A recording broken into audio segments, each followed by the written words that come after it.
Assalamualaikum warahmatullahi wabarakatuh. Di sini saya akan menjelaskan tentang pengantar sistem komputer dan pemrograman. Nah, untuk bahasannya, yang pertama ada sistem komputer, yang kedua ada perbedaan antara program, aplikasi, pemrogram, dan pemrograman. Yang ketiga ada compiler dan interpreter, dan yang keempat ada kesalahan program. Nah, langsung saja yang pertama yaitu ada sistem komputer. Sistem komputer merupakan suatu peralatan elektronik yang bermanfaat untuk melaksanakan berbagai pekerjaan yang dilakukan oleh manusia. Nah, sistem komputer berarti kombinasi komponen yang dipakai untuk memproses data menggunakan komputer. Nah, di dalam komponen komputer itu ada perangkat keras atau hardware dan ada perangkat lunak atau disebut juga dengan software. Nah, untuk pengertiannya yaitu perangkat keras atau hardware adalah peranti yang terkait dengan komputer dan terlihat secara fisik. Misalnya ada monitor atau PC, hard disk, mouse, terus ada keyboard, ada printer. Nah, itu adalah perangkat keras yang bisa kita raba dan bisa kita pegang. Selanjutnya ada perangkat lunak atau software.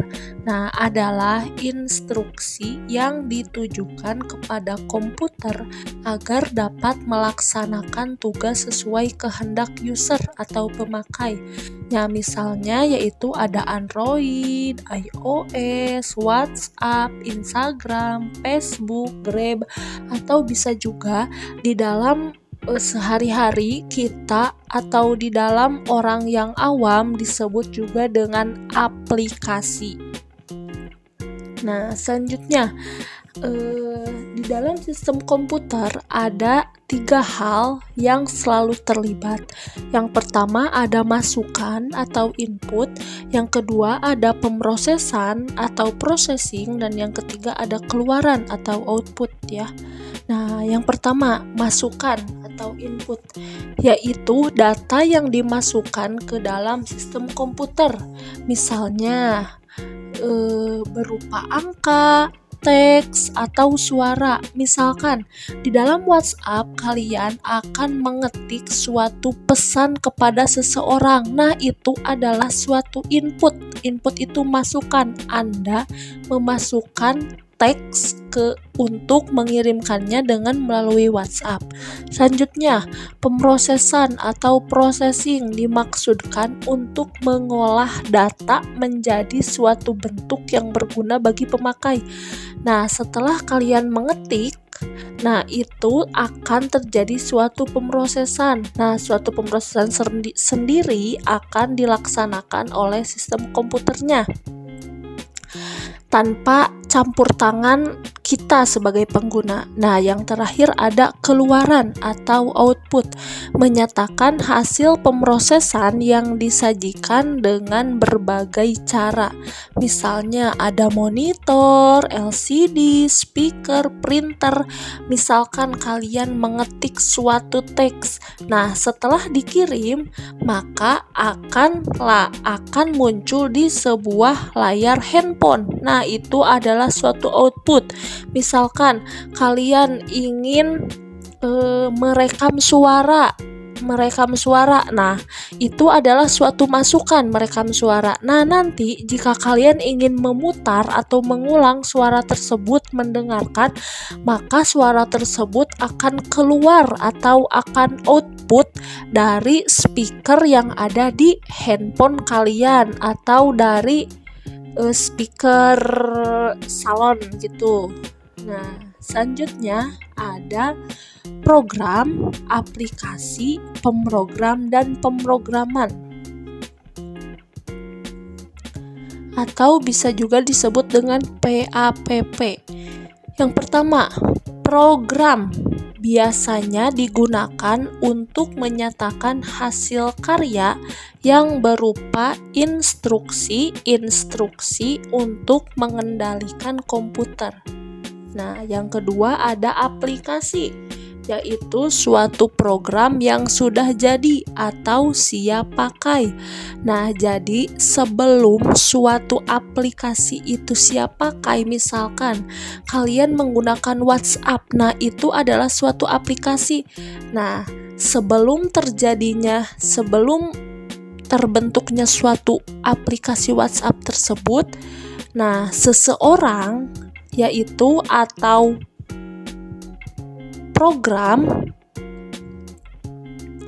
programmer, nah itu membuat suatu program terlebih dahulu untuk menghasilkan suatu aplikasi. Selanjutnya yang ketiga ada pemrogram, yaitu pembuat program. Tugasnya menulis program dan memastikan bahwa program sesuai dengan spesifikasi yang diinginkan. Nah, tadi sebelumnya telah dijelaskan bahwa aplikasi itu dapat dibuat oleh seorang pemrogram dan pemrogram itu menghasilkan suatu aplikasi. Nah, sebelum terjadinya aplikasi ada suatu program yang dibuat oleh seorang pemrogram.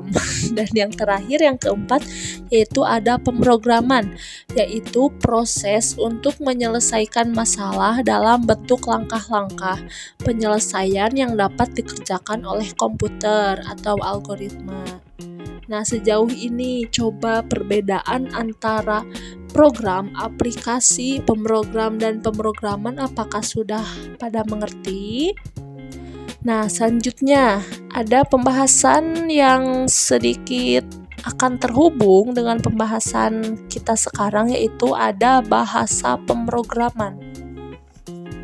Nah, komputer sendiri bekerja atas dasar kode biner atau kode yang mempunyai dua keadaan berupa angka 0 dan 1. Jika dinyatakan dalam keadaan lampu, kode 0 dinyatakan keadaan dalam padam dan kode 1 menyatakan keadaan menyala. Nah, bahasa pemrograman terbagi menjadi dua bagian, yaitu ada bahasa beraras rendah, nah bahasa mesin dan bahasa rakitan. Nah, itu adalah kode biner 0101, atau kalau 0 itu false, kalau 1 itu true. Nah, yang kedua ada bahasa beraras tinggi. Nah, di sini ada bahasa yang lebih modern lagi. Misalnya ada bahasa C, ada bahasa C++, bahasa Java, bahasa Python, dan masih banyak lagi. Nah, untuk kode programnya sering disebut dengan source code. Nah, berikut adalah source code dalam bahasa C untuk menampilkan tulisan hello. Nah, perbedaan antara bahasa pemrograman beraras rendah dan bahasa pemrograman beraras tinggi. Jika bahasa pemrograman beraras rendah itu hanya bisa dimengerti oleh bahasa mesin atau oleh orang-orang yang benar-benar mengerti seluk-beluk tentang bahasa pemrograman. Sedangkan bahasa pemrograman beraras tinggi itu seperti kita saja atau seperti kalian yang masih awam atau yang bisa dimengerti oleh bahasa manusia sendiri. Nah, di dalamnya terdapat ada bahasa Inggris salah satunya.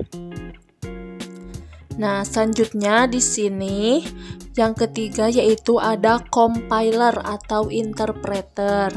Nah, kode sumber yang ditulis oleh pemrogram perlu diterjemahkan ke dalam kode biner yang dipahami oleh komputer, mengingat komputer hanya mengenali kode tersebut.